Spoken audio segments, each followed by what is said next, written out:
ಮೇಲುಗಡೆ ನಿಂತ್ಕೊಂಡು ನೋಡ್ತಾ ಇದ್ದಾಳೆ. ನೋಡ್ತಾ ಇರ್ಬೇಕಾದ್ರೆ ಅವಳ ಕಣ್ಣಿಗೆ ಒಂದು ದೃಶ್ಯ ಕಾಣಿಸುತ್ತೆ. ಏನಂದರೆ ಎಷ್ಟೋ ಜನಗಳಿಗೆ ಪಾಪ ಕೈ ಇಲ್ಲ, ಕಾಲಿಲ್ಲ, ಮತ್ತು ಎಷ್ಟೋ ಅಂಗವಿಕಲರಿದ್ದಾರೆ, ಭಾಳ ವಿಧೇಯರಿದ್ದಾರೆ, ಭಾಳ ದುಃಖ ಬರ್ತಾ ಇರ್ತಕ್ಕಂಥ ವಯಸ್ಸಾಗಿರ್ತಕ್ಕಂಥವ್ರು ಇದ್ದಾರೆ. ಇವನ್ನೆಲ್ಲ ನೋಡಿದಾಗ ಅವಳು ಭಾಳ ಸಂಕಟ ಆಯ್ತಂತೆ. ಇದಕ್ಕೆಲ್ಲ ಒಂದು ರೀತಿ ನಾನೇ ಕಾರಣ ಅಂತ. ಸುಮ್ಮನೆ ಇದ್ದಿದ್ರೆ ಆಗ್ತಾಯಿತ್ತು, ಯುದ್ಧವೇ ಆಗ್ತಾ ಇರಲಿಲ್ಲ. ಯುದ್ಧ ಆಗದೇ ಇದ್ದರೆ ಈ ಅಮಾಯಕರಿಗೆಲ್ಲ ಇಷ್ಟೊಂದು ನೋವು ಇರ್ತಾ ಇರಲಿಲ್ಲ. ಯಾಕಂದರೆ ಇವತ್ತಿನ ದಿವಸ ರಾಜ್ಯ ಆಗಲಿ, ಸಂಪತ್ತಾಗಲಿ, ಐಶ್ವರ್ಯ ಆಗಲಿ ಕೇವಲ ನಾನೇ ಅನುಭವಿಸ್ಬೇಕಾಗಿರ್ತಕ್ಕಂಥವ್ರು. ಪಾಪ ಈ ಅಮಾಯಕರಲ್ಲೂ ಸಹ ಅದಕ್ಕೆ ಸಹಕಾರ ಮಾಡಿ ಎಷ್ಟೋ ನಷ್ಟಗಳನ್ನು ಅನುಭವಿಸ್ಕೊಟ್ರಲ್ಲ ಅಂತೇಳಿ ಭಾಳ ದುಃಖವನ್ನು ಪಡ್ತಾಳೆ. ಅವಳ ಈ ಸಂಕಟವನ್ನು ನೋಡ್ತಾ ಇದ್ದಾಳೆ. ಅವಳಿಗೆ ಹೆಚ್ಚೊತ್ತು ಅಲ್ಲಿ ನಿಂತ್ಕೊಳ್ಳೋಕ್ಕಾಗಲ್ಲ. ಒಳಗಡೆ ಬರ್ತಾಳೆ. ಒಳಗಡೆ ಬಂದು ಆ ದೊಡ್ಡದಾಗಿರ್ತಕ್ಕಂಥ ಒಂದು ಗೋಡೆ ಇತ್ತು, ಬಿಳಿಯ ಗೋಡೆ, ಅದನ್ನೇ ದಿಟ್ಟಿಸಿ ನೋಡ್ತಾ ಕಣ್ಣೀರು ಹಾಕ್ತಾ ನಿಂತ್ಕೊಳ್ತಾಳಂತೆ. ಅಂತೆ ಸ್ವಲ್ಪ ಇದರಲ್ಲಿ ಕೃಷ್ಣ ಪರಮಾತ್ಮ ಬಂದ. ಅಂದರೆ ತನ್ನ ಭಕ್ತರು ಏನಾದ್ರು ಸಂಕಟ ಬರ್ತಾ ಇದ್ದಾಗ, ದುಃಖವನ್ನು ಬರ್ತಾ ಇದ್ದಾಗ ಭಗವಂತನೇ ಅವರ ಬಳಿಗೆ ಬಂದು ಸಾಂತ್ವನ ಮಾಡ್ತಾನೆ ಅಂತಕ್ಕಂಥದ್ದು ಜನಜನದ ಆಗಿರೋದ್ರಿಂದ ಅದು ಸಾಬೀತುಪಡಿಸಬೇಕು ಅಂತ ಹೇಳಿ ಕೃಷ್ಣನೇ ಬಂದಿದ್ದಾರೆ. ಕೃಷ್ಣನೇನೋ ಅವಳು ಪ್ರಾರ್ಥನೆ ಮಾಡ್ಕೊಂಡಿರಲಿಲ್ಲ, ಆದರೂ ಸಹಿತ ಕೃಷ್ಣ ಅಲ್ಲಿಗೆ ಬಂದಿರತಕ್ಕಂಥ ಕೃಷ್ಣನ ನೋಡಿದ ತಕ್ಷಣ ಆಕೆ ದುಃಖ ಇನ್ನೂ ಜಾಸ್ತಿ ಆಯಿತು. ಜೋರಾಗಿ ಅಳಲಿಕ್ಕೆ ಶುರು ಮಾಡಲಂತೆ. ಅವಳು ಅಳೋರು ಸ್ವಲ್ಪ ಹೊತ್ತು ಹಾಗೆ ನಿಂತಿದ್ದೆ. ಅವಳದೆಲ್ಲ ದುಃಖ ಎಲ್ಲ ಶಮನ ಆದಮೇಲೆ ಯಾಕೆ ಇಷ್ಟೊಂದು ಸಂಕಟ ಬರ್ತಾ ಇದೆಯಾ ಅಂತ ಕೇಳಿದಾಗ ಅವಳು ಹೇಳ್ತಾಳೆ, ನೋಡಿ, ಈ ರಾಜ್ಯಭಾರ ಬೇಕಾಗಿರತಕ್ಕಂಥದ್ದು ನಮಗೆ ಮಾತ್ರ. ಇದರಿಂದ ನಾವು ಐಶ್ವರ್ಯವನ್ನೇ ಆಗಲಿ, ಸಂಪತ್ತನ್ನೇ ಆಗಲಿ, ಅಧಿಕಾರವನ್ನೇ ಅನುಭವಿಸಬಾರ್ತಕ್ಕಂಥವ್ರು ನಾವು. ಆದರೆ ಅಮಾಯಕರಾಗಿರ್ತಕ್ಕಂಥ ಇವರೆಲ್ಲ ನನಗೆ ಸಹಕಾರ ಪಟ್ಟು ಇಷ್ಟೊಂದು ದುಃಖಕ್ಕೆ ಒಳಗಾಗಿದ್ದಾರೆ. ಅಂದರೆ ಇವರೆಲ್ಲ ಎಷ್ಟು ಸಂಕಟ ಬರ್ತಾ ಇದ್ದಾರೆ. ಇವರೆಲ್ಲ ಬಹುಶಃ ಒಂದೆಲ್ಲ ಒಂದು ದಿವಸ ನಮ್ಮ ಮೇಲೆ ಶಾಪ ಆಗ್ಬೋದು. ಇವರಿಂದ ನಮಗೆ ಈ ರೀತಿಯಾದ ದುರ್ಗತಿ ಬಂತು ಅಂತೇಳಿ, ಅಂತಹದ್ರಿಂದ ನಾವು ಇಂತಹ ಒಂದು ದುರ್ಗತಿಗೆ ನಾವು ಕಾರಣರಾದ್ರಲ್ಲ ಅಂತೇಳಿ ಭಾಳ ದುಃಖ ಬರ್ತಾ ಇದ್ದೀವಿ ಅಂತ ಹೇಳ್ಬಿಟ್ಟು ದ್ರೌಪದಿ ದೇವಿ ಹೇಳ್ತಾಳಂತೆ. ಅದು ಕೇಳಿದಾಗ ಪರಮಾತ್ಮ ಹೇಳ್ತಾನೆ, ನೋಡು, ಒಂದೊಂದು ಸಾರಿ ಕರ್ಮಗಳು ಹೇಗಾಗುತ್ತಪ್ಪ ಅಂದರೆ ನಾವು ಉಂಟು ಮಾಡ್ತಕ್ಕಂಥ ಶಬ್ದಗಳಿದೆಯಲ್ಲ, ನಾವು ಮಾಡೋ ಕೆಲಸದಿಂದ ಅಷ್ಟೇ ಅಲ್ಲ, ನಾವು ಮಾತಾಡ್ತಕ್ಕಂಥ ಮಾತುಗಳಿಂದ ಸಹ ಕರ್ಮಗಳು ಉತ್ಪತ್ತಿ ಆಗುತ್ತೆ ಅಂತ. ನಾವು ಏನು ಮಾತಾಡ್ತೀವೋ ಆ ಮಾತಿನಿಂದಲೂ ಸಹ ಕರ್ಮಗಳು ಬರ್ತವೆ. ಅದರಿಂದ ದುಃಖ, ಒಳ್ಳೆಯದ ಮಾತಾಡಿದ್ದಾಗ ಒಳ್ಳೆಯ ಫಲವನ್ನಾಗಲಿ, ಕೆಟ್ಟು ಮಾತಾಡಿದಾಗ ಕೆಲ ದುರ್ಗತಿಯನ್ನು ಪಡೆಯುವ, ಅಂದರೆ ದುಃಖವನ್ನು ಪಡೆಯುವಂಥದ್ದು ಸರ್ವೇ ಸಾಮಾನ್ಯ ಆಗಿರ್ತಕ್ಕಂಥದ್ದು. ಹೀಗಾಗಿ ನೀನು ಆಡಿರ್ತಕ್ಕಂಥ ಶಬ್ದಗಳಿಂದನೇ ಈ ರೀತಿಯಾಗಿರ್ತಕ್ಕಂಥ ದುಃಖ ನನಗೆ ಪ್ರಾಪ್ತಿಯಾಗಿದೆ ಅಂತ. ನಾನೇನು ಶಬ್ದಗಳನ್ನು ಮಾಡಿದೆ, ಅಂದರೆ ನಾನು ಏನು ಮಾತುಗಳನ್ನು ಆಡಿದೆ ಅಂತ ಆಕೆ ಕೇಳ್ತಾರೆ. ಅದಕ್ಕೋಸ್ಕರ ಪರಮಾತ್ಮ ಹೇಳ್ತಾರಂತೆ, ಹಿಂದೆ ನಿನ್ನ ಸ್ವಯಂವರ ನಡೀತಲ್ಲ, ಆ ಸಮಯದಲ್ಲಿ ಯಾರೂ ಸಹ ಮತ್ಸ್ಯವನ್ನು ಭೇದಿಸೋಕ್ಕೆ ಅಸಮರ್ಥರಾಗಿದ್ದರು. ಆ ಸಮಯದಲ್ಲಿ ಅಂತಹ ಒಂದು ಸಂದರ್ಭದಲ್ಲಿ ಕರ್ಣ ಎದ್ದು ನಿಂತ್ಕೊಳ್ತಾನಂತೆ. ಎದ್ದು ನಿಂತ್ಕೊಂಡು ಈ ಮತ್ಸ್ಯ ಯಂತ್ರವನ್ನು ನಾನು ಭೇದನೆ ಮಾಡ್ತೀನಿ ಅಂತ. ಆಗ ನಿನ್ನ ಮನಸ್ಸಲ್ಲಿ ಎಲ್ಲೋ ಒಂದು ಕಡೆ ಅಳುಕಿತ್ತು, ಎಲ್ಲಿ ಕರ್ಣ ಇದನ್ನು ಭೇದಿಸ್ಬಿಡ್ತಾನೋ, ಎಲ್ಲಿ ನಾನು ಅವನ್ನ ಮದುವೆ ಆಗಬೇಕಾಗುತ್ತೋ ಅಂತೇಳಿ ಒಂದು ರೀತಿ ಆಗತಕ್ಕ ಗಾಬರಿ ಇತ್ತು ನಿನಗೆ. ಆದರೆ ನಿನಗೂ ಗೊತ್ತು, ಇಡೀ ಲೋಕಕ್ಕೆ ಗೊತ್ತು, ನೃಪತನಾಗಿರ್ತಕ್ಕಂಥವ್ನು ನಿನ್ನ ಪಡಿಬೇಕಾದಾಗ ನಿನ್ನ ಪತಿ ಅರ್ಜುನನೇ ಆಗಬೇಕು ಹೊರತು ಬೇರೆಯವ್ರು ಆಗಬಾರ್ದು ಅಂತಕ್ಕಂಥದ್ದು ಒಂದು ಅವರ ಮುಂಚೆನೇ ಪ್ರಾಪ್ತಿಯಾಗಿತ್ತು. ಆ ವಿಷಯ ನಿನಗೂ ಗೊತ್ತಿತ್ತು. ಆದರೂ ಸಹ ನೀನೊಂದು ರೀತಿ ಆತಂಕವನ್ನು ಪಟ್ಟೆ. ಅಂದರೆ ದೈವದ ಸಂಕಲ್ಪದ ಬಗ್ಗೆ ನಿನಗೆ ಸಂಶಯ ಬಂದು ಎಲ್ಲಿ ಕರ್ಣ ನನ್ನ ಮದುವೆ ಆಗ್ಬಿಡ್ತಾನೋ, ಎಲ್ಲಿ ನನ್ನನ್ನು ಈ ಮತ್ಸ್ಯರಂಥವನ್ನು ಭೇದಿಸ್ಬಿಡ್ತಾನೋ ಅನ್ನೋ ಒಂದು ಗಾಬರಿಗೋಸ್ಕರ ನೀನೇನು ಹೇಳಿದೆ, ಸೂತಪುತ್ರರು ಯಾವತ್ತಿನ ಹೆಸರು ಇವತ್ತಿನ ದಿವಸ ಈ ಜೀವಿತದಲ್ಲಿ ಭಾಗವಹಿಸುವ ಹಾಗಿಲ್ಲ. ಆದ್ದರಿಂದ ನೀನು ಸೂತಪುತ್ರನಾಗಿರೋದ್ರಿಂದ ನೀನು ಇಲ್ಲಿ ಒಂದು ಸ್ಪರ್ಧೆಗೆ ನೀವು ಭಾಗವಹಿಸಬಾರ್ದು ಅಂತೇಳಿ ಜೋರಾಗಿ ಅವನ್ನ ಎಲ್ಲರ ಎದುರುಗಡೆ ಸೂತಪುತ್ರ ಅಂತೇಳಿ ಅವಮಾನ ಮಾಡಿ, ನೀನು ಅವಮಾನ ಮಾಡೋದ್ರಿಂದ ಅವನೇನು ಮಾಡ್ತಾನೆ, ಆ ಮತ್ಸ್ಯವಂತನ ಬೇಸದ ಬಿಟ್ಟು ಹಾಗೆ ಹೋಗಿ ಅವನ ಜಾಗದಲ್ಲಿ ಕುತ್ಕೊಂಡ. ಅಂದರೆ ಅವನ ಮನಸ್ಸಿನ ಯಾವುದೋ ಒಂದು ಮೌಲ್ಯಗಳು ಅವನಿಗಿತ್ತು, ಇವಳು ನನಗೆ ಅವಮಾನ ಮಾಡಿದ್ದಾಳೆ, ಇವತ್ತಲ್ಲ ನಾಳೆ ಇವಳ ಮೇಲೆ ಒಂದು ರೀತಿಯಾದ ಪ್ರತೀಕಾರವನ್ನು ನಾನು ಸ್ವೀಕಾರ ಮಾಡಿ ತಗೊಳ್ಳೇಬೇಕು ಅನ್ನೋದಕ್ಕಂಥ ಒಂದು ಭಾವನೆ ಇತ್ತು. ಅದಕ್ಕೋಸ್ಕರನೇ ಆ ಸಭೆಯಲ್ಲಿ ನಿನ್ನ ಸೀರೆಯನ್ನು ಸೆಳಿಬೇಕಾದಾಗ ಅದು ಅಧರ್ಮ ಅಂತ ಗೊತ್ತಿದ್ದರೂ ಸಹಿತ ತನ್ನ ಸ್ವಾಮಿಯಾಗಿರ್ತಕ್ಕಂಥ ದುರ್ಯೋಧನಿಗೆ ಪ್ರಚೋದನೆ ಮಾಡ್ತಾನೆ, ನೀನು ಅವಳನ್ನ ಬಿಡಬೇಡ, ಅವಳಿಗೆ ಅವಮಾನ ಮಾಡು ಅಂತ. ಹೀಗಾಗಿ ಅವನ ಕುಮ್ಮಕ್ಕಿನಿಂದಲೂ ಸಹ ಅವತ್ತಿನ ದಿವಸ ದೊಡ್ಡದಾಗಿರ್ತಕ್ಕಂಥ ಅವಮಾನ ಅಂತಕ್ಕಂಥ ತುಂಬ ಸಭೆಯಲ್ಲಿ ನಡೀತು. ಎರಡನೇ ಸತಿ ನೀನೇನು ಮಾಡಿದೆ, ರಾಜಸೂಯ ಯಾಗ ನಡೀತಾ ಇತ್ತು. ಆ ಸಂದರ್ಭದಲ್ಲಿ ಬಂದಿರತಕ್ಕಂತಹ ಯಾರು ದುರ್ಯೋಧನ ನೀರು ಯಾವುದು ಅಥವಾ ನೀರಿನ ತರನೇ ಇರತಕ್ಕಂಥ ಭ್ರಮೆ ಯಾವುದು ತಿಳಿದಾರ್ದರೆ ಒಂದು ಕಾಡೆ ಜಾರಿ ಬೀಳ್ತಾನೆ. ಅವನು ಬಿದ್ದಾಗ ಅವನನ್ನು ನೋಡಿ ಅಪಹಾಸ್ಯ ಮಾಡಿ ನೀನು ನಗ್ತೀಯ, ಸುಮ್ಮನೆ ಇದ್ದಿದ್ರೂ ಆಗ್ತಾಯಿತ್ತು. ಅದು ಬಿಟ್ಟು ಅವನ ಅವಮಾನ ಮಾಡೋದಕ್ಕೋಸ್ಕರ ನೀನು ನಕ್ಕಿದ್ರಿಂದ ದುರ್ಯೋಧನನಿಗೂ ಅವತ್ತಿನ ದಿವಸ ಕೋಪ ಬಂತು, ನಿನ್ನ ಮೇಲೆ ಯಾವತ್ತೋ ಒಂದು ದಿವಸ ಪ್ರತಿಕಾರ ಸ್ವೀಕಾರ ಮಾಡಬೇಕು ಅಂತ. ಆದರೆ ಅವತ್ತಿನ ದಿವಸ ಅವನೇನು ಮಾಡ್ತಾ ಇರೋದಿಲ್ಲ, ಅದನ್ನೆಲ್ಲ ಮನಸ್ಸನ್ನು ಇಟ್ಕೊಂಡು ಹೋದ. ಹೀಗಾಗಿ ಅವೆಲ್ಲವನ್ನು ತೀರಿಸ್ಕೊಂಡಿದ್ದು ಯಾವಾಗ ಹೊಗಡೆಯಲ್ಲಿ ಸೋತಾಗ ಗೊತ್ತಾಯ್ತಾ. ಅಂಥ ಸಂದರ್ಭದಲ್ಲೂ ಸಹ ನೀನು ಸುಮ್ಮನೆ ಇರೋದು ಬಿಟ್ಟು ನಿನ್ನ ಎರಡೂ ಜನಗಳ ಇದನ್ನು ತುರುವನ್ನು ಬಿಡಿಸ್ಕೊಂಡು ಹೇಳ್ತಾ ಇದೀಯಾ, ನಿನ್ನ ದುಶ್ಯಾಸನ ಸಂಹಾರ ಆಗೋವರೆಗೂ ಅಂದರೆ ಅವನ ರಕ್ತದಲ್ಲೇ ನಾನು ತಲೆಯನ್ನು ಕಟ್ಕೊಳ್ತೀನಿ ಅಂತ. ಆದ್ದರಿಂದ ಆ ಒಂದು ರೀತಿಯಾಗಿರ್ತಕ್ಕಂಥ ನೀನು ಯಾವಾಗ ಶಬ್ದವನ್ನು ಮಾಡಿದೆ, ಆ ಶಪಥದಿಂದ ಪ್ರಚೋದನಾಗಿರ್ತಕ್ಕಂಥ ಯಾರು ಭೀಮಸೇನ ಯುದ್ಧವನ್ನು ಮಾಡಲೇಬೇಕು ಅಂತ ಅನ್ನೋ ಉದ್ದೇಶದಿಂದ ಯುದ್ಧವನ್ನು ಮಾಡಿ. ಹೀಗಾಗಿ ನಾವು ಮಾಡ್ತಕ್ಕಂಥ, ನಾವು ಉತ್ಪತ್ತಿ ಮಾಡ್ತಕ್ಕಂಥ, ನಾವು ಏನು ಒಂದು ಸಂಘರ್ಷಗಳನ್ನು ಮಾಡ್ತೀವಿ, ಮಾತುಗಳು, ಆ ಮಾತುಗಳೇ ನಮ್ಮ ಕರ್ಮಗಳಾಗಿ, ಕರ್ಮಗಳೇ ನಮ್ಮ ದುಃಖಕ್ಕೆ ಆಗಿ ಅಥವಾ ಸುಖಕ್ಕಾಗಿ ಕಾರಣ ಆಗುತ್ತೆ. ಆದ್ದರಿಂದ ಆ ಕರ್ಮಗಳನ್ನು ಮಾಡಬೇಕಾದ್ರೆ ನಾವು ಯೋಚನೆ ಮಾಡಬೇಕು. ಅಂದರೆ ನಾವು ಬರೀ ಕೆಲಸ ಮಾಡೋದ್ರಿಂದ, ಯಾಕಂದರೆ ಕೆಟ್ಟದ್ದು ಮಾಡೋದ್ರಿಂದ ಅಷ್ಟೇ ಅಲ್ಲ, ನಾವು ಏನು ಕರ್ಮ ಅಂದರೆ ಮಾತುಗಳಾಡ್ತೀವಿ, ಆ ಮಾತುಗಳಿಂದ ನಮ್ಮ ದುಃಖವೂ ಆಗುತ್ತೆ ಮತ್ತು ಸುಖನೂ ಆಗುತ್ತೆ. ಆದ್ದರಿಂದ ಅದರ ಬಗ್ಗೆ ಬಹಳ ಎಚ್ಚರಿಕೆ ಇರಬೇಕು. ನೀನು ಇದೆಲ್ಲವನ್ನು ಯೋಚನೆ ಮಾಡಿ ಇವತ್ತಿನ ದಿವಸ ನೀನು ಏನು ದುಃಖ ಬರ್ತಾ ಇದೆಯಾ, ಅಂದರೆ ಪಶ್ಚಾತ್ತಾಪ ಬರ್ತಾ ಇದೆಯಾ, ಇದರಿಂದ ನಿಮ್ಮ ಈ ದುಃಖದಿಂದ ನೀನು ದೂರ ಹೋಗ್ತೀಯ. ನೀನೇನು ಯೋಚನೆ ಮಾಡಬೇಡ, ಸದ್ಗತಿಯೇ ಪ್ರಾಪ್ತಿ ಆಗುತ್ತೆ ಅಂತ. ಅಂದರೆ ಪರಮಾತ್ಮನ ದೃಷ್ಟಿಯಲ್ಲಿ ಎಲ್ಲರೂ ಒಂದೇ. ಸಾಕ್ಷಾತ್ ಆಗಿರತಕ್ಕಂಥ ಭಾರತೀ ದೇವಿಯ ಅವತಾರನೇ ದ್ರೌಪದಿ. ದ್ರೌಪದಿ ಜ್ಞಾನ ದೇವತೆಯ ಅವತಾರ ಅವಳಿಗೂ ಗೊತ್ತಿದ್ದರೂ ಸಹ ಅವಳು ಆ ಉತ್ಪತ್ತಿಯಾಗಿರ್ತಕ್ಕಂಥ ಶಬ್ದಗಳ ಕರ್ಮಗಳಿಂದ ದುಃಖವನ್ನು ಅನುಭವಿಸ್ತಾನೆ.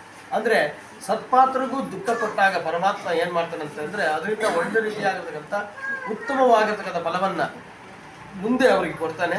ಅದೇ ರೀತಿಯಾಗಿ ದುಷ್ಟರಾಗಿರ್ತಕ್ಕಂತಹ ದುರ್ಯೋಧನ ಅವರು ಎಂತಹ ದುಷ್ಟಬುದ್ಧಿಯವರು, ಎಂಥವರು ಕೆಟ್ಟವರು ಜಾಗೃತಿ ಗೊತ್ತಾಗಬೇಕು ಅಂದಾಗ ಯುದ್ಧ ಆಗಲೇಬೇಕಾಗಿತ್ತು. ಆದ್ದರಿಂದ ಯುದ್ಧ ನಡೆಯುತ್ತೆ. ಅಷ್ಟೇ ಅಲ್ಲ, ಅವರ ಸಂಹಾರನೂ ಆಗಬೇಕಾಯಿತು, ದುಷ್ಟಜನ ಸಂಹಾರ ಆಗಬೇಕಾಯಿತು. ಅದಕ್ಕೋಸ್ಕರ ಸಂಹಾರನೂ ಆಯಿತು. ಅಂದರೆ ಉತ್ತಮವಾಗಿರ್ತಕ್ಕಂಥವರು ತಪ್ಪುಗಳನ್ನು ಮಾಡಿದಾಗ ಅವರು ದುಃಖಪಟ್ಟರು ಸಹಿತ ಅವರಿಂದ ಲೋಕಕ್ಕೆ ಉತ್ತಮವಾಗಿರತಕ್ಕಂಥ ಫಲವನ್ನು ಭಗವಂತ ಕೊಡ್ತಾನೆ. ಆದ್ದರಿಂದ ನಾವು ಇದನ್ನು ಬಹಳ ಎಚ್ಚರಿಕೆಯಿಂದ ನಡೆಯುವುದರ ಮುಖಾಂತರವಾಗಿ ಉತ್ತಮವಾಗಿರ್ತಕ್ಕಂಥ ಫಲವನ್ನು ನಮ್ಮಿಂದ ಭಗವಂತ ಬೇರೆಯವ್ರು ಕೊಡದೇ ಪರವಾಗಿಲ್ಲ, ನಮಗಾರು ಕೊಡು ಅಂತ ಹೇಳಿ ಭಗವಂತನ ಚರಣಾರವಿಂದಲ್ಲಿ ಪ್ರಾರ್ಥನೆ ಮಾಡ್ಕೊಳ್ಳೋಣ.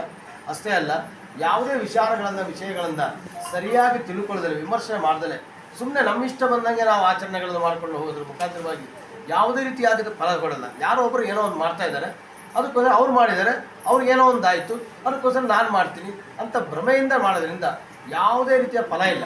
ನಮ್ಮ 18 ಪುರಾಣಗಳನ್ನು ಯಾತಕ್ಕೆ ವೇದವ್ಯಾಸರು ಬರೆದರು ಅಂದರೆ ಇದೇ ಕಾರಣಕ್ಕೋಸ್ಕರ. ಯಾವ ಕರ್ಮಗಳಿಂದ ಯಾವ ರೀತಿಯಾಗಿರ್ತಕ್ಕಂಥ ಫಲವನ್ನು ನೀವು ಪಡೀಲಿಕ್ಕೆ ಕಾರಣ ಇತ್ತು. ಅವ್ರು ಬರೀದಲ್ಲೇ ಇರ್ತಕ್ಕಂಥ ವಿಚಾರನೇ ಇಲ್ಲ.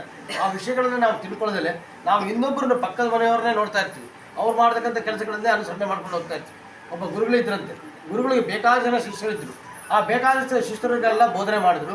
ಅವರೆಲ್ಲರೂ ಸಹ ವಿದ್ಯಾವಂತರಾದರು, ಬೇಕಾದಷ್ಟು ವಿದ್ಯೆಯನ್ನು ಕಲ್ತ್ಕೊಂಡ್ರು.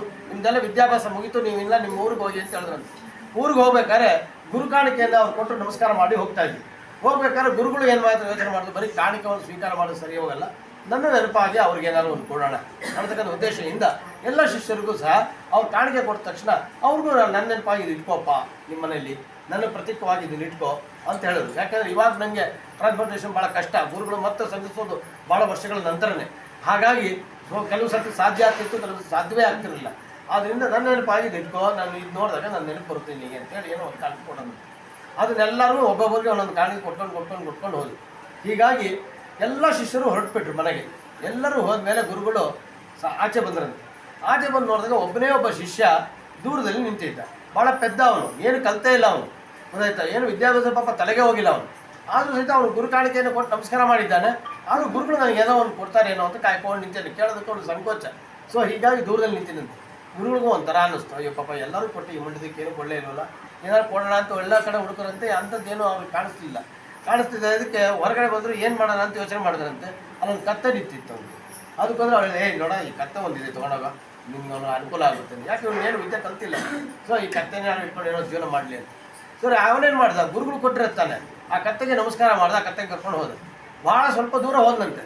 ಭಾಳ ಅವ್ರ ಊರಿಗೆ ಹೋಗ್ತಾ ಇರ್ಬೇಕಾದ್ರೆ ಕತ್ತೆ ಭಾಳ ವಯಸ್ಸಾಗಿತ್ತು. ಅದು ವಯಸ್ಸಾಗಿರೋ ಕತ್ತೆ, ಅದು ನಡೀಲಿಕ್ಕೂ ಆಗ್ತಿರಲಿಲ್ಲ. ತಲೆ ಮೇಲೆ ಹೊತ್ಕೊಂಡು ಹೋಗಕ್ಕೆ ಶುರು ಮಾಡ್ದೆ. ಎಷ್ಟು ದೂರ ಮುಂದಕ್ಕೆ ಹೋಗಿದ್ದಾನೆ, ಅಲ್ಲೊಂದು ನದಿ ಸಿಕ್ತು. ಆ ನದಿ ಹತ್ರ ಇಟ್ಬಿಟ್ಟು ನದಿ ಸ್ನಾನ ಮಾಡ್ಕೊಂಡು ಬರೋಣ ಅಂತೇಳಿ ಪಾಪ ಹೋಗಿ ಸ್ನಾನ ಮಾಡ್ದಂತೆ. ಸ್ನಾನ ಮಾಡಿ ಆಚೆ ಬರೋಷ್ಟಕ್ಕೆ ಕತ್ತೆ ಸತ್ತೇ ಹೋಗಿತ್ತು. 3 ದಿನ ಮಾಡಿದೆ ಪಾಪ, ಕತ್ತೆ ಸತ್ತೋಗ್ಬಿಡ್ತಲ್ಲ, ಏನು ಮಾಡೋದು. ಗುರುಗಳು ಕೊಟ್ಟರೆ ಕತ್ತೆ ಊರಿಗೆ ತೊಗೊಂಡೋಗು ಅಂತ ಹೇಳಿದ್ರೆ ಊರಿಗೆ ತೊಗೊಂಡೋಗೋಕ್ಕಾಗಲೇ ಇಲ್ಲ. ಈಗ ತೊಗೊಂಡೋಗ್ಬಿಡ್ತೆ, ಕೊಳ್ತೋಗ್ಬಿಡುತ್ತೆ, ಹಾಳಾಗೋಗುತ್ತೆ. ಏನು ಮಾಡೋದ ಅಂತ ಯೋಚನೆ ಮಾಡ್ದ. ಅಲ್ಲೇ ಒಂದು ಗುಂಡಿ ತೆಗೆದ, ಕತ್ತೆನ ಹೂಸ್ದ, ಅದಕ್ಕೊಂದು ಸಮಾಧಿ ಕಟ್ದ. ಅದಕ್ಕೆ ಸಮಾಧಿ ಕಟ್ಟಿ ಹೋಗೋಣ ಅಂತ ಹೊರಟ. ಆದರೆ ಗುರುಗಳು ಹೇಳಿದ್ರಲ್ಲ, ಇದನ್ನು ನಿನ್ನ ಮನೇಲಿ ಇಟ್ಕೋಬೇಕು. ಎಲ್ಲರೂ ಮುಂಚೆ ಹೇಳಿದ್ರು, ಇದನ್ನು ಇಟ್ಕೊಂಡು ಇವ್ರಿಗೆ ಹೇಳಿರಲಿಲ್ಲ, ಬಟ್ ಎಲ್ಲರೂ ಹೇಳಿದರು, ನಾನು ಕೊಟ್ಟ ಕಾಣಿಕೆಗಳನ್ನು ಮನೆ ಇಟ್ಕೊಳ್ರಿ, ನಾನು ನೋಡಿದಾಗ ಜ್ಞಾಪಕ ಬರುತ್ತೆ, ನಾನು ಹೇಳ್ಕೊಟ್ಟಿದ್ದನ್ನು ಒಳ್ಳೆ ಬಿದ್ದುಗಳು ನಿಮ್ಗೆ ತಿಳ್ಕೊಳ್ಳುತ್ತೆ, ಇದರಿಂದ ನಿಮ್ಗೆ ಒಳ್ಳೇದಾಗುತ್ತೆ ಅಂತ ಗುರುಗಳು ಹೇಳಿದ್ರಲ್ಲ. ಅವತ್ತು ಇದನ್ನು ಹೆಂಗೆ ತೊಗೊಂಡೋಗೋಕ್ಕಾಗಲ್ಲ. ಅದಕ್ಕೋಸ್ಕರ ಅವನೇನು ಮಾಡ್ದ, ಇಲ್ಲೇ ಇಟ್ಬಿಡೋಣ, ನಾನೇ ಇಟ್ಬಿಡೋಣ ಅಂತೇಳಿ ದಿನ ಸ್ನಾನ ಮಾಡ್ಕೊಂಬರೋದು, ಆ ಗೋರಿಗೆ ನಮಸ್ಕಾರ ಹಾಕೋದು, ಮತ್ತು ಅದು ಪ್ರದಕ್ಷಿಣೆ ಮಾಡೋದು, ಕೂತ್ಕೊಳ್ಳೋದು, ಹೋಗೋದು, ಹಿಂಗೆ ಮಾಡ್ತೀನಂತೆ. ದಿನ ಯಾರೋ ಒಂದು 2-3 ಜನ ನೋಡಿದ್ರು, ಇದೇನು ಈ ಗೋರಿ ಇವನು ನಮಸ್ಕಾರ ಮಾಡ್ತಾನೆ, ಸ್ನಾನ ಮಾಡ್ತಾನೆ, ಬರ್ತಾನೆ, ನಮಸ್ಕಾರ ಮಾಡ್ತಾನೆ, ಹೋಗ್ತಾನೆ, ಅಂದರೆ ಇಲ್ಲೇನೋ ವಿಶೇಷ ಇರ್ಬೋದು ಅಂತೇಳಿ ಇನ್ನೊಬ್ಬರು ಬಂದರು. ಅವ್ರು ನಮಸ್ಕಾರ ಮಾಡ್ತಾಯಿದ್ರು, ಅವ್ರು ಸ್ನಾನ ಮಾಡ್ಬೇಕಾದ್ರೆ ಒಂದು ಇದಕ್ಕೊಂದು ಪ್ರದಕ್ಷಿಣೆ ಮಾಡಿದ್ರು. ಸರ್ ಅವ್ರು ಪ್ರದಕ್ಷಿಣೆ ಮಾಡ್ತಾರಲ್ಲ ಅಂತ ಇನ್ನೊಬ್ರು ಯಾರು ಏನಕ್ಕೆ ಕೇಳಿಲ್ಲ, ಏನಕ್ಕೆ ಪ್ರದಕ್ಷಿಣೆ ಮಾಡ್ತಾ ಇದೀಯ ಅಂತ. ಅವ್ರು ಹೇಳಿದ್ರು, ಅವ್ರು ಮಾಡ್ತಾ ಇದ್ದಾರಲ್ವ, ನಾನು ಯಾಕೆ ಮಾಡಬಾರ್ದು, ನಾನು ಮಾಡ್ತೀನಿ ಅಂತ ಹೇಳಿದ್ರು. ನಮ್ಮನೆ ಪಕ್ಕದವರು ದಿನ ಅಲ್ಲಿ ಸ್ನಾನ ಮಾಡಿಬಿಟ್ಟು ಅಲ್ಲಿ ನಮಸ್ಕಾರ ಮಾಡ್ಕೊಂಬರ್ತಾರೆ ಅಂತ ಅವ್ರಿಗೇನೋ ಒಳ್ಳೇದಾಗಿರ್ಬೋದು, ಅದಕ್ಕೋಸ್ಕರ ಹಂಗೆ ಮಾಡ್ತಾ ಇದ್ದಾರೆ, ನಾನು ಮಾಡ್ತೀನಿ ಅಂತೇಳಿ ಅಲ್ಲಿ ಶುರು ಮಾಡಿದ್ರು. ಒಬ್ಬೊಬ್ಬರೇ ಬರೋಕ್ಕೆ ಶುರು ಮಾಡಿದ್ರು, ಒಬ್ಬೊಬ್ಬರೇ ನಮಸ್ಕಾರ ಮಾಡಿ ಒಂದೊಂದು ಕಾಣಿಕೆ ಸುಮ್ಮನೆ ಹಾಕಬೇಕು ಅಂತ ಒಂದು ಕಾಣಿಕೆ ಹಾಕಿದ್ರು. ಸಿಕ್ಕಿದ ಕಾಣಿಕೆ ಎಲ್ಲ ತೊಗೊಂಡಾಗ ಇವ್ರಿಗೂ ಹೊಟ್ಟೆ ಹಸಿವಾಗ್ತಾ ಇತ್ತು. ಸ್ವಲ್ಪ ದಿವಸ ತಿಂದಾದ್ಮೇಲೆ ಇನ್ನೊಂದು ಸ್ವಲ್ಪ ಕಾಣಿಕೆ ಬರೋದು ಜಾಸ್ತಿ ಆಯಿತು. ಯಾರೂ ಅವ್ರನ್ನ ಕೇಳ್ತಾನೆ ಇರಲಿಲ್ಲ, ಇದು ಯಾವ್ದಕ್ಕೆ ನೀನು ಕೂತಿದ್ಯಾ, ಇದು ಏನು, ಇದು ಯಾಕೆ ನಮಸ್ಕಾರ ಮಾಡ್ತೀಯಾ, ಯಾರು ಒಬ್ಬರು ಪ್ರಶ್ನೆ ಮಾಡ್ತಿರಲಿಲ್ಲ. ಇವನು ಯಾರಿಗೂ ಏನು ಹೇಳ್ತಿರಲಿಲ್ಲ. ಅದು ಕೊಟ್ಟಿರೋದೆಲ್ಲ ತೊಗೊಳೋದು, ಇವನು ಉಪಯೋಗಿಸೋದು. ಉಳಿದಿದ್ದನ್ನ ಒಂದು ಸ್ವಲ್ಪ ಶೇಖರಣೆ ಮಾಡಿ ಅಲ್ಲಿ ಒಂದು ಶೆಡ್ ಕಟ್ಟ. ಆಮೇಲೆ ಒಂದು ನೋಡಿದ್ರೆ ಒಂದು ದೊಡ್ಡ ಬಿಲ್ಡಿಂಗ್ ಕಟ್ದ. ಅಲ್ಲಿ ನೋಡಿದ್ರೆ ಒಂದು ಆಶ್ರಮನೇ ಆಗೋಯ್ತು. ದಿನ ಜನ ಬರೋಕ್ಕೆ ಶುರು ಮಾಡಿದ್ರು. ಬಂದಿರೋದನ್ನೆಲ್ಲ ಕಾಣಿಕೆ ಹಾಕಿ ಶುರು ಮಾಡಿದ್ರು. ಸಮಾನಿ ನಮಸ್ಕಾರ ಮಾಡಿದೆ ದೊಡ್ಡ ಫೇಮಸ್ ಆಗ್ಬಿಟ್ಟು ಹಿಂಗೆ ಸ್ವಲ್ಪ ದಿವಸ ಕಾಲ ಕಳೀತಂತೆ. ಕಾಲ ಕಳೆದ ಮೇಲೆ ಒಂದು ಸತಿ ಗುರುಗಳಿಗೆ ಒಂದು ಸರಿ ನಮ್ಮ ಶಿಷ್ಯರೆಲ್ಲ ಹೇಗೆ ನೋಡಬೇಕು ಅಂತ ಆಸೆ ಆಯಿತು. ಎಲ್ಲ ಕಡೆ ಬರ್ತಾ ಇರ್ಬೇಕಾದ್ರೆ ಇವ್ರಿಗೂ ಬಂದರು. ಇವ್ರಿಗೆ ಬಂದಾಗ ಯಾರೋ ಒಬ್ರು ಹೇಳಿದ್ರು, ಸ್ವಾಮಿ ಇಲ್ಲೊಂದು ದೊಡ್ಡ ಆಶ್ರಮ ಇದೆ, ಅಲ್ಲೇನೋ ಒಂದು ಇದೆ, ಆ ಸ್ವಾಮಿಗಳು ದಿನ ಅವ್ರು ನಮಸ್ಕಾರ ಮಾಡ್ತಾಯಿದ್ರು, ಇವಾಗ ನೋಡಿ ದೊಡ್ಡ ಬೆಳೆದಾಗ ತುಂಬ ಫೇಮಸ್ ಆಗಿಬಿಟ್ಟಿದೆ, ಸೊ ಹೀಗಾಗಿ ಬೇಕಾದ್ರೆ ನೀವು ಹೋಗಿ ದರ್ಶನ ಮಾಡಿ. ಹೌದಾ, ನೋಡೋಣ ಅಂತೇಳಿ ಪಾಪ ಅವರು ಬಂದದ್ದು ಏನು ಅಷ್ಟು ತುಂಬ ಜನ ಸೇರ್ಕೊಂಡ್ಬಿಟ್ಟಿದ್ದಾರೆ. ಸ್ವಾಮಿಗಳು ಬಂದೇ ಇಲ್ಲ. ಸ್ವಾಮಿಗಳು ಸ್ವಲ್ಪ ನಿಧಾನಕ್ಕೆ ಬಂದ್ರಂತೆ. ಇವನು ಅಂದರೆ ಈಗ ಶಿಷ್ಯನೇ ಸ್ವಾಮಿ. ಪಾಪ ಅವನಿಗೇನು ಗೊತ್ತಿಲ್ಲ ಗುರು ಬರ್ತಾರೆ ಅಂತ. ಸೊ ಬಂದ, ಸಮಾಧಿಗೆ ಒಂದು ನಮಸ್ಕಾರ ಮಾಡ್ದ, ಒಂದು ಮಂಗಳಾರತಿ ಮಾಡ್ದ, ಎಲ್ಲರ ಕಾಣಿಕೆ ಹಾಕಿದ್ರು, ನಮಸ್ಕಾರ ಮಾಡಿ ಕಳಿಸ್ದ, ಎಲ್ಲ ಆಯಿತು. ಏನು ಆಮೇಲೆ ನೋಡಿದ್ರೆ ಆ ಮಂಗಳಾರತಿ ಕೊಡ್ಬೇಕಾದ್ರೆ ಗುರುಗಳ ಮುಖ ನೋಡೋದಂತೆ. ಗುರುಗಳು ಒಂದು ಗೊತ್ತಾಯಿತು ತಕ್ಷಣ, ಪತ್ರ ಅಲ್ಲಿ ಇಟ್ಟ ನಮಸ್ಕಾರ ಮಾಡಿದ್ದು, ಇಲ್ಲಿ ನಮಸ್ಕಾರ ಮಾಡ್ದ, ಸ್ವಾಮಿ ನಿಮ್ಮ ಕೃಪೆಯಿಂದ ನಾನು ಚೆನ್ನಾಗಿದ್ದೀನಿ ಅಂತಂದ. ಏನೋ ಇದು ಕತೆ, ಯಾವುದೋ ಇದು ದೇವರು, ಯಾವುದೋ ಇದು ಸಮಾಧಿ, ಏನೋ ಇದು ಸ್ವಾಮಿ, ಇದು ನೀವು ಕೊಟ್ಟರಲ್ಲ ಕತೆ, ಅದೇ ಸಮಾಧಿ ಇದು, ಗೊತ್ತಾಯ್ತಾ. ಯಾರು ನನ್ನ ಇದುವರೆಗೂ ಒಬ್ಬರಾರು ನೀನು ಯಾಕೆ ಹಿಂಗೆ ಮಾಡ್ತಾ ಇದೀಯ, ಇದು ಏನು ಯಾರು ಕೇಳಿಲ್ಲ, ನಾನು ಹೇಳಲಿಲ್ಲ. ದಿನ ಇಲ್ಲ ಊಟ ಬಂತು, ಇಲ್ಲ ತಿಂದೆ, ಇವತ್ತು ಇಲ್ಲೆಲ್ಲ ಈ ಥರ ಮಾಡ್ಲಿಕ್ಕೆ ಶುರು ಮಾಡಿದ್ರಲ್ಲ, ಹಿಂಗೆ ನಡ್ಕೊಂಡು ಹೋದೆ ಸ್ವಾಮಿ, ಅದಕ್ಕೋಸ್ಕರ ಇಲ್ಲೇ ನಾನು ಬದುಕಾಯಿತು ಅಂತ. ನಾನು ಹಾಗೆ ನಮ್ಮಲ್ಲಿ ಏನಾಗ್ಬಿಡುತ್ತೆ ಅಂದರೆ ಕೆಲವೊಂದು ಆಚರಣೆಗಳು ನಾವು ಯಾಕೆ ಮಾಡಬೇಕು, ಯಾತಕ್ಕಿಂತ ಮಾಡಬೇಕು, ಯಾವ್ದರಿಂದ ಮಾಡಬೇಕು, ಮಾಡೋದಕ್ಕೆ ಕಾರಣ ಏನು, ಪ್ರತಿಯೊಂದು ಸಹ ನಮ್ಮ ಹಿರಿಯರು ದೊಡ್ಡದಾಗಿರ್ತಕ್ಕಂಥ ವಿಚಾರವನ್ನೇ ಬರೆದಿಟ್ಟಿದ್ದಾರೆ ಅಂತ ಅದನ್ನು ನಾವು ನೋಡೋಕ್ಕೆ ಹೋಗ್ತಾರೆ. ನಮ್ಮ ಪಕ್ಕದಲ್ಲಿ ಯಾರೋ ಏನೋ ಒಬ್ರು ಮಾಡ್ತಿದ್ದಾರೆ, ಅದಕ್ಕೆ ನಾನು ಮಾಡ್ತೀನಿ. ಅವರೇನೋ ಮಾಡ್ತಾ ಇದ್ದಾರೆ, ಅದನ್ನು ನಾನು ಅನ್ನಿಸ್ತೇವೆ. ಅವ್ರು ಅದು ಮಾಡಿದ್ರು, ಅದಕ್ಕೋಸ್ಕರ ನಾನು ಇದು ಮಾಡ್ತೀನಿ ಅನ್ನೋದು ಅಷ್ಟೇ ನಮ್ಮ ತಲೆದೇ ಹೊರತು ಯಾತಕ್ಕೋಸ್ಕರ ಅವ್ರು ಮಾಡಿದ್ರು, ಅವ್ರು ಮಾಡೋದಕ್ಕೋಸ್ಕರ ಏನಕ್ಕೋಸ್ಕರ ಮಾಡಿದ್ರು ಅನ್ನೋ ಬಗ್ಗೆ ವಿಚಾರನೇ ಇರೋದು. ಗೊತ್ತಾಯ್ತಾ. ಒಬ್ಬರ ಮನೆಗೆ ಊಟಕ್ಕೆ ಕರೆದಾಗ ಊಟ ಹಾಕ್ಬೇಕಾದ್ರೆ ಊಟ ಮಾಡ್ತಾಯಿದ್ವಿ. ಏನೋ ಮನೆಗೆ ಒಂದು ಫಂಕ್ಷನ್ ಇದೆ ಪಾಪ ಅಂತ ಊಟ ಮಾಡ್ತಾಯಿದ್ವಿ. ಊಟ ಮಾಡ್ತಾ ಇರ್ಬೇಕಾದ್ರೆ ಅವ್ನ ತಲೆ ನೋಡಿದಂತೆ ಅವ್ನ ಎದುರುಗಡೆ ಒಂದು ದೊಡ್ಡ ಕಂಬ ಇತ್ತು. ಅವ್ರ ಮನೆ ಒಳಗಡೆ ಒಂದು ಕಂಬ ನಿಲ್ಲಿಸಿದ್ರೆ ಅದಕ್ಕೊಂದು ಸೀರೆ ಉಡಿಸಿದ್ದಾರೆ, ಅದಕ್ಕೊಂದು ಅಲಂಕಾರ ಮಾಡಿದ್ದಾರೆ, ಅದಕ್ಕೊಂದು ಹೂನಾರ ಹಾಕಿದ್ದಾರೆ. ಅವ್ನು ತಿಳ್ಕೊಂಡ, ಬಹುಶಃ ಕೆಲವರೆಲ್ಲ ಕಂಬದಲ್ಲಿ ದೇವರುಗಳೆಲ್ಲ ಇಟ್ಕೊಳ್ತಾರೆ, ನರಸಿಂಹದೇವರೆಲ್ಲ ಇದೆ, ಎಲ್ಲ ಬೇಕಾದಷ್ಟು ಕಂಬಗಳಲ್ಲಿ ಬೇರೆ ಬೇರೆ ದೇವಿಗಳನ್ನೆಲ್ಲ ಇಟ್ಟು ಪ್ರತಿಷ್ಠಾನ ಮಾಡೋ ಪದ್ಧತಿಗಳಿದೆ ಕೆಲವು ಕಡೆ. ಆ ಥರದ್ದು ಏನೋ ಇರ್ಬೋದು ಇವ್ರ ಮನೇಲಿ ಅಂತ ತಿಳ್ಕೊಂಡ. ಊಟ ಮಾಡ್ತಾ ಕೇಳಿದೆ, ಇದು ಯಾವ ದೇವರು, ಏನಕ್ಕೋಸ್ಕರ ಇವತ್ತು ನನಗೆ ಊಟ ಹಾಕ್ತಿದ್ದೀರ, ಏನು ಕತೆ, ಇದು ಯಾವ ದೇವರು ಅಂತ ಕೇಳಿದಂತೆ. ಅದಕ್ಕೋಸ್ಕರ ಅವ್ಳ ಗಂಡ ಇದ್ದವನಿಗೆ ಅವ್ನಿಗೆ ಆ ದೇವ್ರಿಗೆ ನನಗೆ ಗೊತ್ತೇ ಇರಲಿಲ್ಲ ಅಂತ ಅಂದ್ಕೊಂಡು ಅವನ ಹೆಂಡತಿ ಕೇಳಿದೆ, ನಿಂಗೇನೆ ಗೊತ್ತೇನೆ ಅಂತ ಕೇಳಿದಂತೆ. ಯಾರು ಸಾಮಾನ್ಯವಾಗಿ ನಮ್ಗೆ ಗೋತ್ರ ಗೊತ್ತಿಲ್ಲ ಅಂತಂದರೆ ಹೆಂಗಸ್ರನ್ನ ಕೇಳೋದು ಜಾಸ್ತಿ. ಯಾಕೆ ಗಂಡಸ್ರ ಮನೆ ಗೋತ್ರಕ್ಕೆ ಹೆಂಗಸ್ರು ಬಂದಿರ್ತಾರೆ, ಆದರೂ ಪಾಪ ಇವರು ನಕ್ಷತ್ರ ಗೋತ್ರ ಎಲ್ಲ ಹೆಂಗಸ್ರನ್ನ ತಿಳ್ಕೊಂಡಿರ್ಬೇಕು. ಅದಕ್ಕೋಸ್ಕರ ಅವ್ನು ಕೇಳಿದೆ, ನಿಂಗೇನೋ ಗೊತ್ತಿತ್ತೇನೆ, ನಮ್ಮ ಅಮ್ಮ ಏನೋ ಹೇಳಿದ, ನಮ್ಮ ಅಪ್ಪ ಹೇಳಿದ್ರು. ಇಲ್ಲಮ್ಮ ನಾನು ಕೇಳಿಲ್ಲ, ನಾನು ಈ ಮನೆ ಬಂದಾಗಿಂದನೂ ಇದು ಈ ಥರನೇ ಮಾಡ್ತಾಯಿದ್ರು, ಸುಮ್ಮನೆ ಕಮ್ಗ ಇತ್ತು, ಅದಕ್ಕೋಸ್ಕರ ನಾನೇನು ಮಾಡಿದೆ, ಅಲಂಕಾರ ಮಾಡ್ತಾಯಿದ್ದೀನಿ ಅಂತ. ಹೌದಾ, ಅಂದರೆ ಅವ್ರಿಗೂ ಅವಸರ ಇತ್ತು, ಸರಿ ನಮ್ಗೆ ಅವಮಾನ ಆಗುತ್ತೆ, ಇದನ್ನು ಇನ್ನೊಬ್ಬರು ಯಾರು ಕೇಳಿದ್ರು ಹೇಳ್ಬೇಕಲ್ಲ ಅಂತೇಳಿ ಅವ್ರೇನು ಮಾಡಿದ್ರು, ಅವರು ಮತ್ತೆ ಅವ್ರು ದೊಡ್ಡವ್ರನ್ನೆಲ್ಲ ವಿಚಾರ ಮಾಡಿದ್ರು. ನಮ್ಮಲ್ಲಿ ಒಂದು ಕಂಬ ಇದೆಯಲ್ಲ, ಆ ಕಂಬಕ್ಕೆ ಯಾಕೆ ಹಂಗೆ ಕಂಬ ನಿಲ್ಲಿಸ್ಯಾರ ನಮ್ಮಲ್ಲಿ, ನಿಮ್ಗೇನೋ ಗೊತ್ತಾ ಅಂತ ಹೇಳಿದ್ರು. ಅದಕ್ಕೋಸ್ಕರ ಅವ್ರು ಹೇಳಿದ್ರು, ನನಗೆ ಗೊತ್ತಿಲ್ಲ, ನಿಮ್ಮ ತಾತನ ಕಾಲದವನು ಒಬ್ಬ ಇದ್ದಾನೆ ನೋಡು, ಇನ್ನೂ ಬದುಕಿದ್ದಾನೆ, ಅವ್ನು ನಿಮ್ಮ ತಾತನಿಗೆ ತುಂಬ ಫ್ರೆಂಡು, ಮುತ್ತಾತನಿಗೆ ಅವ್ನು ಇನ್ನೂ ಬದುಕಿದ್ದಾನೆ ನೋಡಪ್ಪ, ಅವ್ನು ಕಿವಿ ಕಣ್ಣು ಏನೋ ಸರಿಯಾಗಿ ಕೇಳ್ತಾ ಇದ್ರೆ ನೀನು ಪ್ರಾಯತ ಬಟ್ ಅದನ್ನ ತಿಳ್ಕೊ, ನಮಗೆ ಯಾರಿಗೂ ಗೊತ್ತಿಲ್ಲ, ಒಟ್ಟಲ್ಲಂತೂ ನಿಮ್ಮ ಮನೇಲಿ ಆ ಕಂಬ ಇರೋದಂತೂ ನಿಜ, ಎಲ್ಲರೂ ಬಂದು ನಮಸ್ಕಾರ ಮಾಡ್ತಿರೋದು ನಿಜ ಅಂದರು. ಹೌದಾ ಹಂಗಂತೇಳಿ ಆ ತಾತನ ಹತ್ರ ಹೋಗಿ ಭಾಳ ಕಷ್ಟಪಟ್ಟು ಅವ್ರಿಗೆ ಅರ್ಥ ಮಾಡಿಸೋದು. ಯಾಕಂದರೆ ಭಾಳ ವಯಸ್ಸಾಗ್ಬಿಟ್ಟಿತ್ತಲ್ಲ, ಆಮೇಲೆ ಈ ಥರದ್ದು ಒಂದು ಕಂಬ ಇದೆ, ಪೂಜೆ ಮಾಡ್ತಾರೆ, ಅದು ಯಾವ ದೇವರು ಅಂತ ನಾವು ತಿಳ್ಕೊಳ್ಳಿಲ್ಲ ಇದುವರೆಗೂ, ಯಾರೋ ಒಬ್ರು ಕೇಳಿದಾಗಲೇ ನಮ್ಗೆ ಅನ್ನಿಸ್ತು, ಮತ್ತೆ ಯಾರು ಕೇಳಿದಾಗ ಹೇಳ್ಬೇಕಲ್ವಾ, ದಯವಿಟ್ಟು ಹೇಳಿ ನಮ್ಮ ಮಕ್ಳಿಗಾರು ತಿಳಿಸ್ಬೇಕಲ್ವ ಇದು ಮುಂದೆ ಅಂತ. ಅದಕ್ಕೋಸ್ಕರ ಅವ್ರು ಭಾಳ ಕಷ್ಟಪಟ್ಟು ಆಮೇಲೆ ಅವ್ರು ಹೇಳೋದಂತೆ, ಅಯ್ಯೋ ಕಟ್ಕೊಂಡಿದೆ ಅದು ಹಂಗಲ್ಲ, ಏನು ಗೊತ್ತಾ, ನಿಮ್ಮ ತಾತ ಇದೆ ಅದೇ ಅವ್ರ ತಾತ ಫ್ರೆಂಡು ಅವರಪ್ಪ ಇದ್ರಲ್ಲ, ಅವ್ರೇನು ಮಾಡ್ದಂತ ಊಟ ಮಾಡಬೇಕಾದ್ರೆ ಅವ್ರಿಗೆ ಹಲ್ಲಲ್ಲಿ ಏನೋ ಸಿಕ್ಕಾಕೊಳುತ್ತೆ ಅಂತ ಒಂದು ಕಡ್ಡಿ ಇಟ್ಕೊಳ್ತಾರೆ. ಅಲ್ಲಲ್ಲಿ ಏನೋ ಸಿಕ್ಕಾಕೊಂಡ್ರೆ ತೆಗಿಯೋಕ್ಕೆ ಅಂತ ಹೇಳ್ಬಿಟ್ಟು ಒಂದು ಕಡ್ಡಿ ಇಟ್ಕೊಳ್ತಾ ಇದ್ರು. ಅವಾಗೇನಾಯ್ತು, ಅವರು ಊಟ ಬಡಿಸೋರು ಅದೊಂದು ಅಭ್ಯಾಸ ಅವ್ರಿಗೆ ಪಕ್ಕದಲ್ಲಿ ಕಡ್ಡಿ ಇಡೋದು. ಅವ್ರು ಹೆಂಗೂ ಸೇವ್ ಮಾಡ್ತಾರೆ, ಅವ್ರು ಅಗಲ ಕೇಳೋದು ಯಾಕೆ ಅಂತೇಳಿ ಇವರೇ ವಾಲಂಟಿಯರ್ ಒಂದು ಕಡ್ಡಿ ಇಡೋದು. ಅವ್ರು ಹೋದ ನಂತರ ಅವ್ರು ಏನಕ್ಕೆ ಇಟ್ಕೊಳ್ತಾ ಇದ್ದಾರೆ ಅಂತ ಅವ್ರ ಮಕ್ಳು ಗೊತ್ತಿಲ್ಲ, ಅವರು ವಿಚಾರ ಮಾಡೋಕ್ಕೆ ಹೋಗಿಲ್ಲ. ಅದಕ್ಕೋಸ್ಕರ ನಮ್ಮ ಅಪ್ಪ ಊಟ ಮಾಡ್ಬೇಕು ಒಂದು ಕಡ್ಡಿ ಇಟ್ಕೊಳ್ತಾರಲ್ಲ, ನಾನು ಯಾಕೆ ಒಂದು ಕೋಲ್ ಇಟ್ಕೋಬಾರ್ದು ಅಂತ ಪಕ್ಕದಲ್ಲಿ ಇಟ್ಕೊಂಡು ಊಟ ಮಾಡೋದು. ಆಮೇಲೆ ನಮ್ಮನೇಲಿ ಒಂದು ಕೋಲ್ ಆಯ್ತಕ್ಕೆ ಇನ್ನೂ ಬರ್ತಾ ಜನ್ರೇಷನ್ ದೊಡ್ಡವರಲ್ಲ, ಈಗೆಲ್ಲ ಬೆಳೀತಾ ದೊಡ್ಡವ್ರು ಆಗ್ತಾರಲ್ಲ, ಎಲ್ಲ ಆಡಂಬರಗಳು ತೋರಿಸ್ಬೇಕಲ್ಲ.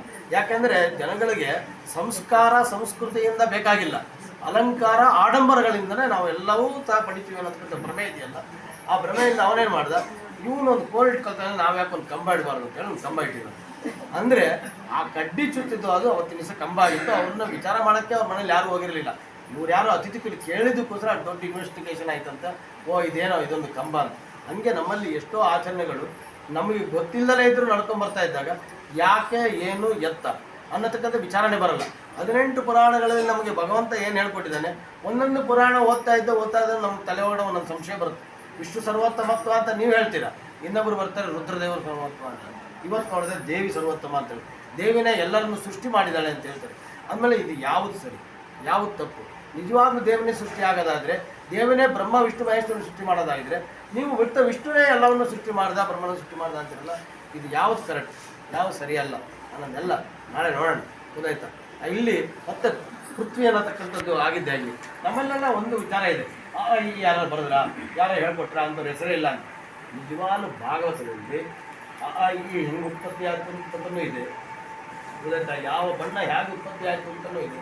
ನವಾರ್ಣ ಪೂಜೆ ಅಂತ ನೀವೆಲ್ಲ ಇವತ್ತು ದಿವಸ ಆರಾಧನೆ ಮಾಡ್ತೀರಲ್ಲ, ಅದು ಮೊದಲು ಹೇಗಾಯಿತು ಅನ್ನೋದಕ್ಕಂಥದ್ದು ಇದೆ. ಅವೆಲ್ಲವನ್ನ ನಾಳೆ ನೋಡೋಣ. ಶ್ರೀ ಕೃಷ್ಣ.